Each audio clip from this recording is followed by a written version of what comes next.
Bonjour, aujourd'hui dans Tuto Cello, je vais aborder un thème vraiment important pour nous, la justesse. C'est vraiment un thème qui nous préoccupe du premier jour où l'on commence son instrument, ensuite tous les jours que l'on travaille son violoncelle.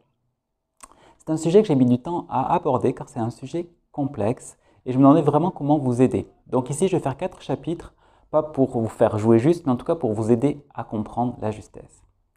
Et je vais profiter de cette introduction pour vous rappeler que la justesse est une notion qui n'est pas justement très juste, ce n'est pas une notion parfaite. Vous savez bien que le clavier est bien tempéré, et pourquoi? Parce que si on cumule tous les petits demi-tons les uns après les autres parfaitement justes, l'octave est trop grand.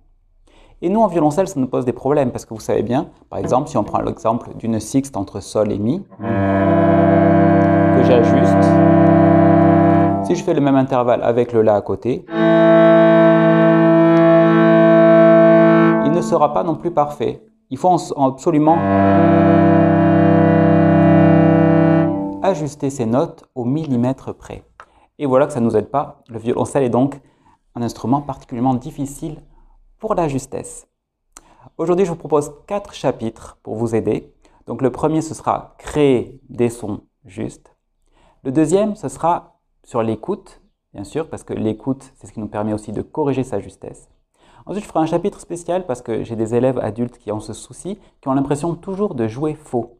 Donc, je vais faire un chapitre pour ça, pourquoi avoir l'impression toujours de jouer faux. Et enfin, je dirai un petit mot à la fin sur comment jouer en groupe. C'est parti!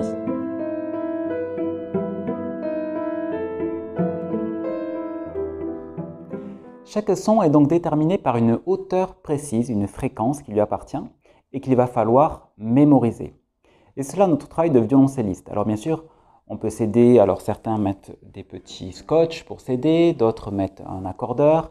Quel que soit le moyen pour y arriver, à un moment donné, on ne peut pas faire l'économie de cette mémoire. De la même manière qu'on a appris les couleurs ou les chiffres, les sons aussi se mémorisent. Et pour cela, nous allons nous aider avec le chant. Alors bien sûr, ceux qui ont l'oreille absolue, qui entendent des sons depuis leur jeunesse, c'est-à-dire ont déjà mémorisé tous ces sons.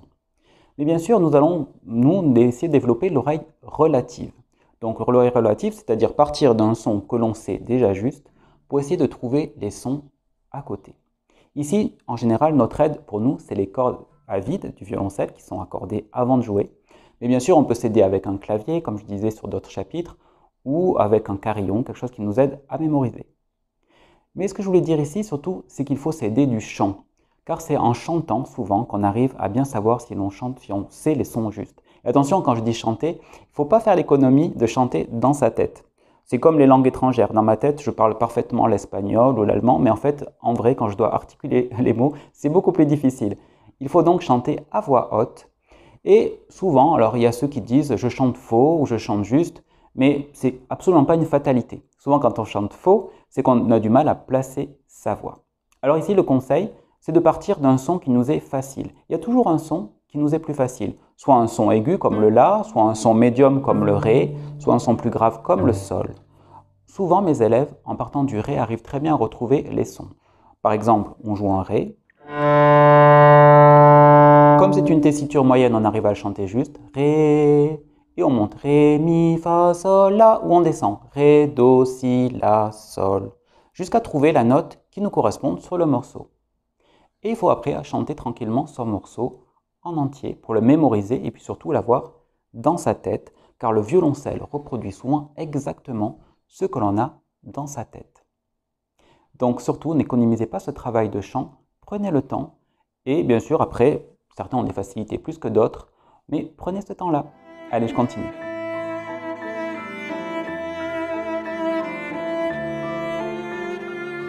Maintenant, passons à l'écoute. Bien sûr, ça arrive très souvent, je chante juste, mais je joue faux.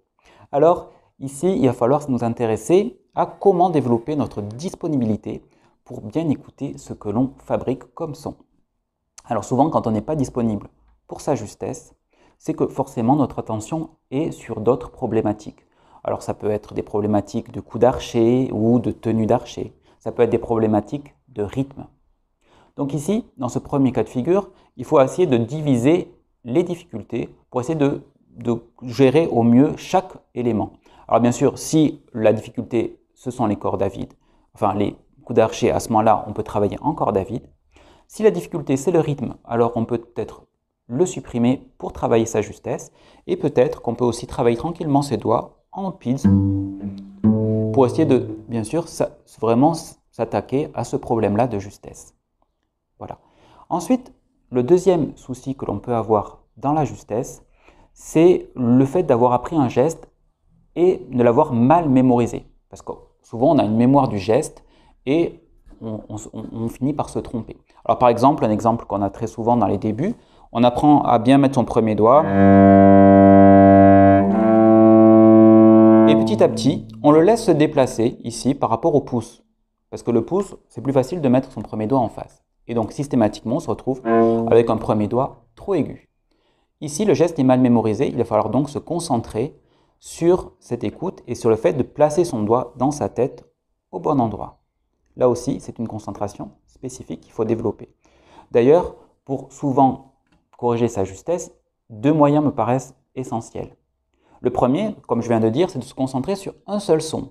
Par exemple, il y a plusieurs sons, mais un son revient souvent, par exemple le La premier doigt ou le Mi premier doigt, et j'essaie de mémoriser que cette note, et je m'attache pendant tout le morceau à bien retrouver le même son sur cette note. Souvent, ça permet de jouer les autres sons aussi justes. Et puis, bien sûr, le deuxième moyen qui paraît évident, c'est qu'il vaut mieux s'arrêter fréquemment si on a un doute pour vérifier où on en est par rapport au corde à vide. Allez, je continue.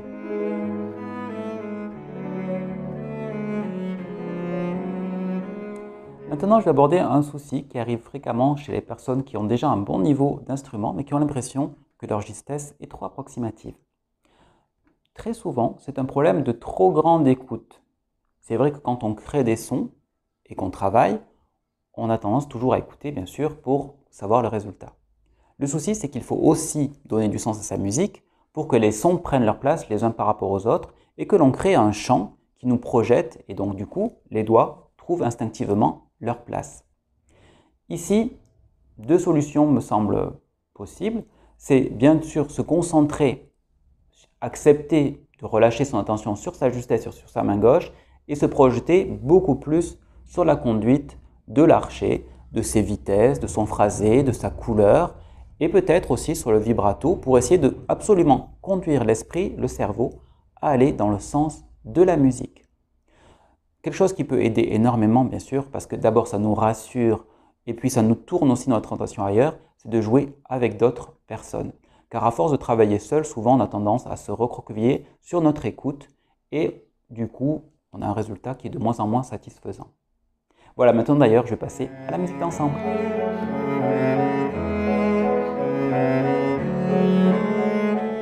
Comme je l'ai dit en introduction, nous avons un instrument qui est très sensible à la justesse. On peut vraiment corriger au millimètre. Et forcément, quand on joue avec d'autres personnes, ça va nous amener à réfléchir sur notre justesse. Par exemple, jouer avec un clavier qui est tempéré va nous conduire bien sûr à faire attention à nos dièses, à nos bémols. Jouer avec des cordes, ça nous pose d'autres soucis. Par exemple, un accord, pour qu'il soit parfaitement juste, ajuster la tierce, ajuster la quinte, ça va demander une attention particulière qui ne veut pas dire que l'on joue faux, mais que juste il va falloir retravailler sa justesse avec ces personnes-là. Et tout l'intérêt d'ailleurs est là. Mais, et c'est là ce que je voulais aborder aujourd'hui, c'est que souvent on aborde la justesse comme quelque chose d'impératif et qui vient en premier.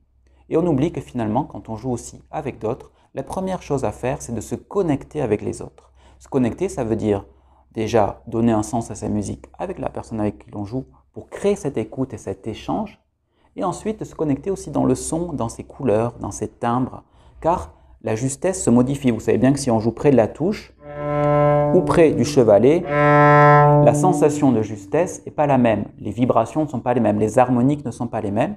Et il faut partager ça avec ses partenaires. Et cette écoute qui est échangée permet instinctivement d'améliorer aussi sa justesse. Et bien sûr, celle-ci doit faire l'objet d'un travail si nécessaire ensuite. Mais voilà. L'écoute, ce n'est pas que la justesse, c'est aussi apprendre à gérer plein d'autres paramètres et petit à petit, une fois que l'écoute est créée, bien sûr de peaufiner sa justesse, ce sujet interminable et qui nous préoccupe tant. Et je vous dis à bientôt, j'espère que ce tuto vous aura aidé. À bientôt sur Tuto Cello.